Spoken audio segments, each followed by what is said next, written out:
Do you feel how you expected to feel as you're preparing for your birth or as you are in your postpartum experience?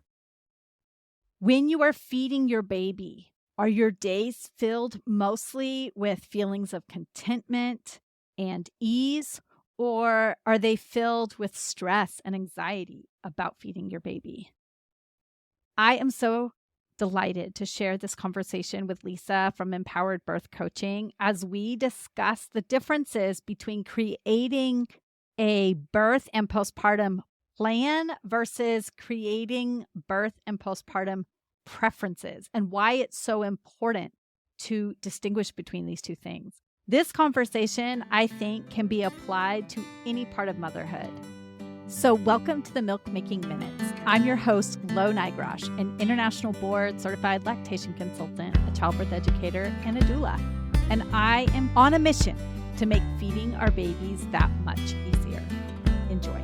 So Lisa, there you have it. so good to see you. If you are feeling Yay. like you could read, Yes. okay. So, if after I just wanna listening give to a little this, you're thinking, background. you know So what? before there we it jump is. into today's topic, Are you then feeling the you way that were you client need to first, feel in and order then to be the person who helps you you figure came out on why as things like are a going collaborator, so and we decided to did welcome a child into your life. exactly 12 days if of not, postpartum working Christmas, with which was somebody really, really fun. who So can help you then figure contact out me. You have why started your things are own different. podcast. Can You really can book. help So tell me a little bit about your right on my podcast, and then we're going to website talk or in about person what we're getting visit into if you today. live close or Okay, a virtual awesome. visit if you live So, anywhere in the Lo, world. you've And inspired me many across the times, board, so I please think. reach out by insurance. So first, I so was a don't be afraid to client reach out. before Help you feel good being about all of a your birth baby worker feeding myself. choices. Then You can I'm a find me birth at worker. Then I'm in the throes of trying to www.quavinbirthservices.com. wean You can and book right utilizing online. virtual Most of the support time, I can that was get your just visits so covered by helpful at the insurance. time. And now I'm I following can't in wait your to see your name podcasting pop up on footsteps my because I calendar. really think that you were able to get messaging to me that I otherwise wouldn't have been able to find. And so I've started what I've called the Empowered Pregnancy Podcast. And it's my way of getting information into the hands of pregnant women, women trying to conceive, and postpartum moms to talk about birth and birth planning and then what it looks like to have the newborn. I thought that today it would be really interesting to talk about the difference between birth preferences and a birth plan. And before I get into my why, I would love to know when you hear those two words, because we might be coming at this from different perspectives, what comes to mind for each of those terms? In my work with my clients, I have actually started to try to remove the word birth plan from my vocabulary because I think language is important, and the message that I send, I want to be really, really strategic. So I've actually been referring to the traditional birth plan as a birth map because too often we get hooked on an outcome. And I think that that does more harm than good. So when you say the word birth plan versus birth preferences, for me, I really want clients and pregnant moms to think about it as a roadmap with different directions, different places where they may come to a crossroads and have to make a decision. So I think that preferences are really important because that is the education piece for me. Why do we want to know this information? Because we want to figure out what our preferences are, getting away from that word plan so that we can be a little more open-minded and a little more detached from the outcome. That's what kind of comes to mind right away when you say that. I know that when I, 11 years ago, was pregnant with my first child, and I would use the term birth plan with care providers, it was almost like they weren't rolling their eyes, but I got this feeling like, yeah, this first time mom thinks she's going to be able to plan out something that's not plannable. I know for me over the years when I have worked with clients, either as a doula or now usually as a lactation consultant, people are afraid to say what their hopes are, because if they say it out loud to other people and it doesn't work out, it feels like a failure. Whereas I almost get the attitude from people that if they go into it saying, "Well, I'm just gonna hope for the best," that they think they won't have that feeling of grief or failure if things don't go according to the plan, in air quotes. Do you encounter that at all? Like, the not even wanting to, like, almost like sticking your head in the sand, not even wanting to know what the choices are because you're afraid that if you don't meet your goals, then you'll feel worse? I think a lot of moms can resonate with that. I think that a big part of the resistance that we feel, whether it's obvious or not, from care providers is because the plan is written out in a certain way where it's like, if this doesn't happen, I'm not going to cooperate or something to that Mm, effect. And that mm, is not the case. So I like to really hone in on the communication piece. mm, I want clients to have those preferences and the research that backs those preferences in their head. So for mhm. me, forget what's on the piece of paper. That's a communication tool. So Yes. then it's one tool. So here's a thought. Oftentimes, my clients will say, I'm so surprised that my doctor just like flew in the last 15 minutes of my birth and they weren't really there for Mm, the duration of my labor. And so here I spent all this time making sure that my specific provider was on board with my plan. However, I had to communicate that over and over to all the other hospital staff. So having the knowledge in your head as well as on a piece of paper, I think there's different advantages to having those different scenarios, but it's about how do you communicate those preferences? yes, and not just to your providers, to your partners, to your Totally. in-laws, to Your your doula. doula, right, to your lactation consultant. So when Yes. I do prenatal consultations, I start out with, like, what are your fears? What are your hopes? What are you wondering about? What worries you? What are you thinking in terms of vaginal delivery versus cesarean delivery? Sometimes I have a client who says, "Yeah, I know already that my cesarean is scheduled on such and such date, and these are the reasons. I feel good with that decision." And so then we say, okay, so now we can focus your lactation preferences on knowing that you are going to be welcoming your baby into the world through a cesarean birth. Now, some clients go in saying, I really hope to have a vaginal delivery. And then we talk about, okay, so what happens if you get to 39 weeks and you're being told you need to induce? How do you feel about that? And if they're like, ever, then we might talk about how that could or could not impact the postpartum experience, lactation, the cascade of interventions that can happen. And then once they know that information, then they take that back to their partner and they say, or their doula or their mother, and they say, okay, this is what I'm thinking about. Let's talk through how we feel about this as a team so that then we are ready for these discussions with our care provider. And I think it just empowers people to feel more informed about the options. So it's a way to say, I am going to prepare as much as possible, knowing I can't control the outcomes, Right. so that by the time I have my baby in my arms and it's 3 months postpartum, 4 months postpartum, 5 months postpartum, I'm feeling like, yeah, I took every next right step as it came and I felt empowered because I knew the possibility of what could happen. Yeah. And knowing the possibilities, it takes work Mhm. to find that education and sort through it and decide how you feel about it on a personal level. And one thing that came to mind when you said all of these questions that you ask, which are so valuable, is my favorite question, which is how do you want to feel? Mm, If we're not attached to an outcome, and we are more concerned with that process and what we feel like when we step away from it or look back on it as an outsider or as in process, that is really, really important. Mhm. I love that. And I think almost everyone, there's a variety of feelings that people can have. They can feel ecstatic, they can feel exhausted, they can feel proud, they can feel uncertain, they can feel Yes, supported, they can feel unsupported. But I think almost everyone who is to think about this question in regards to the early postpartum period, they want to feel as if they have done the very best they could, regardless of what happened. absolutely.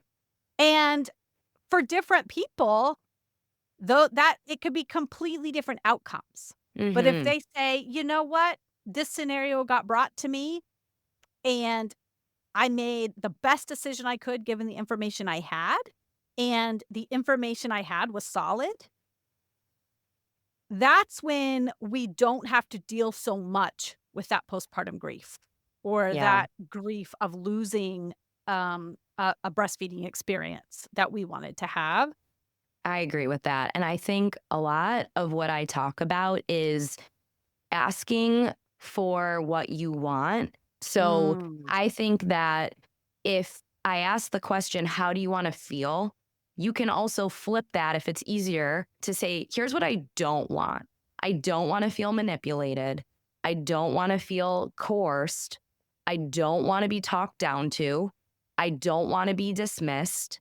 I don't want to be told what to do in every situation because as a mom, you are the only one that knows what's best for you and your baby most of the time.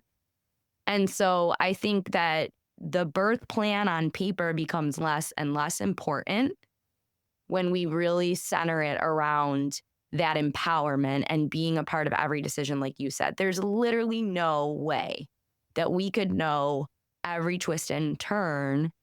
And I'm convinced after being in this work for this period of time that that's intentional. mm, We're not supposed to know. mhm. It's preparing us for that postpartum period. Right, right. Yeah, that's so true. I was thinking about when you were talking about, asking the question, "How does this make you feel?" That I could use that more in my current life with a 10-year-old and a 6-year-old. Like, I think about how often I go through life feeling grumpy towards my kids, feeling grumpy about getting dinner on the table, feeling grumpy about the feelings they might be having.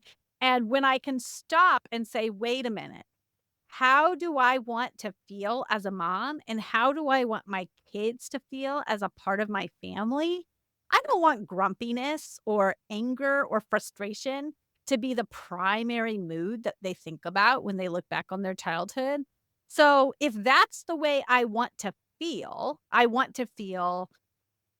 relaxed with my family. I want to feel engaged with my family. I want to feel joyful with my family. I want to feel respected with my family. I want my kids to feel respected. I want to have autonomy. I want them to have autonomy. So, if those are the feelings I want, what do I need to change about the way I'm interacting? And I can give a quick example. It is so easy when our kids are, like, doing something that we're like, "Oh my gosh, why are you doing that?" Like, bringing in a bowl of mud, right? Like, let's say the kids are out in the yard. This is real life at my house. My 6-year-old is, like, the messiest. So let's say she's bringing in a huge bowl of mud. My first response to her could be, "Oh my gosh, get that out of the house. What are you doing?" But if I can catch myself, I can stop. I can say, "Whoa, you're really working on something." I can give her eye contact and make a smile to let her know, like, "I enjoy you being around. I'm gonna smile at you when I see you." And then I still might not want mud in my house, but the mood might be, "Well, let's get this back outside and you can show me what you're working on," or help her figure out a way that she can still have her needs met and I can have my needs met. And I think this is the same with lactation, right? Or birth or the postpartum experience. If you want to feel relaxed, if you want to feel at ease, if you want to feel empowered, then what are the ways that you need to change either the way you're thinking or what you're doing or who you're interacting with in order to get to that feeling? And those are the things we want to focus on in the birth preferences. I love it. I love how it all threads through. I wish that I had been asked the question more, especially in those early postpartum days. I wish someone had said, "How do you want to feel?" Because then I would have been able to say, "I'm struggling to ask for help, but I know that this is how I'm feeling and this is not how I want to feel. And I know this is how I want to feel, but I don't know how to make that happen." And then I could have been inviting the help in to help me problem solve and critical think. I just think that that is the common thread. Sometimes it takes more support to get to that answer, and it's a trial and error. So it's not always going to work. And then we go back to the drawing board. So Right. getting the lactation support, joining my Fierce Mama circle for postpartum new moms, like whatever it is, you shouldn't feel bad or guilty or shameful about asking for that help. Yeah. It's interesting. I just saw a prenatal client yesterday, and this is essentially her second baby. She talked about how needy her first child was. And I started to ask, "What do you think he has sensory needs?" She's like, "Oh, yes, he's 2.5." And I was like, it's so funny in those early days until we really get to know our child, we keep trying to fix them. Ugh. We talked a lot about this, you and I, because I had a very similar experience to you sensory wise with my child. And until I stopped and said, how do I want to feel with my child? I want to feel connected. I want to feel like I'm meeting their needs.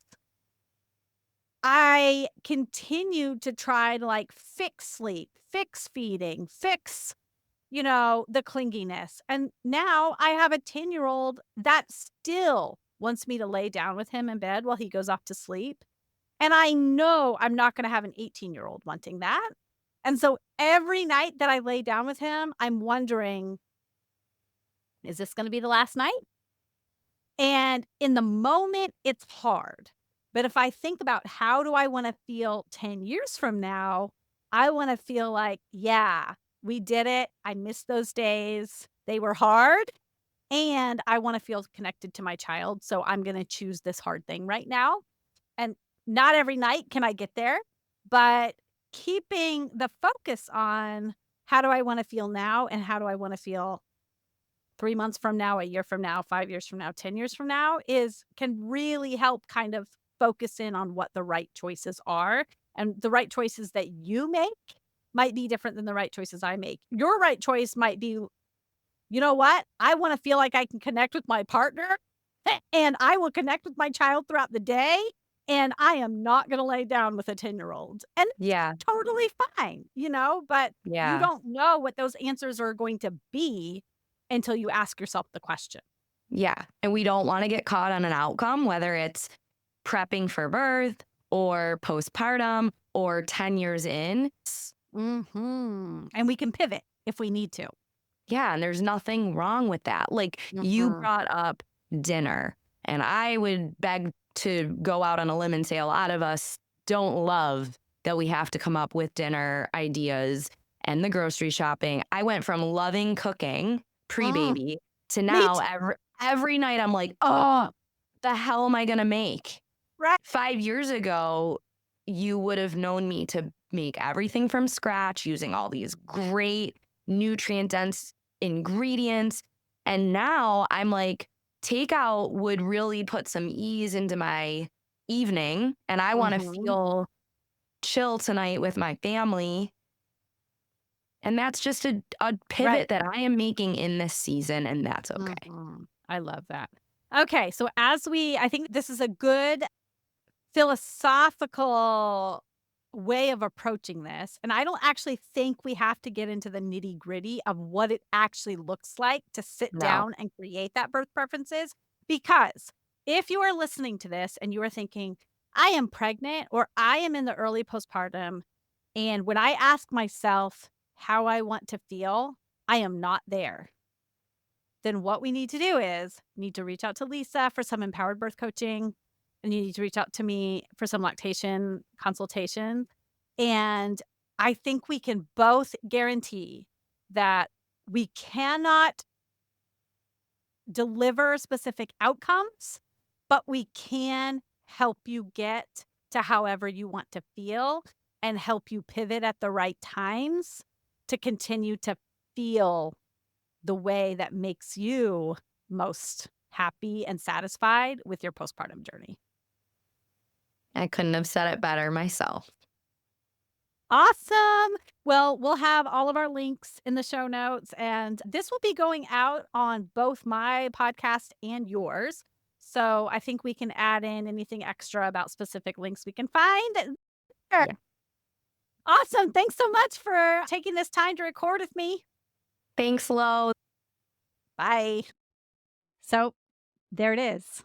Are you feeling the way that you need to feel in order to fulfill the reason you became a mother, the reason you decided to welcome a child into your life?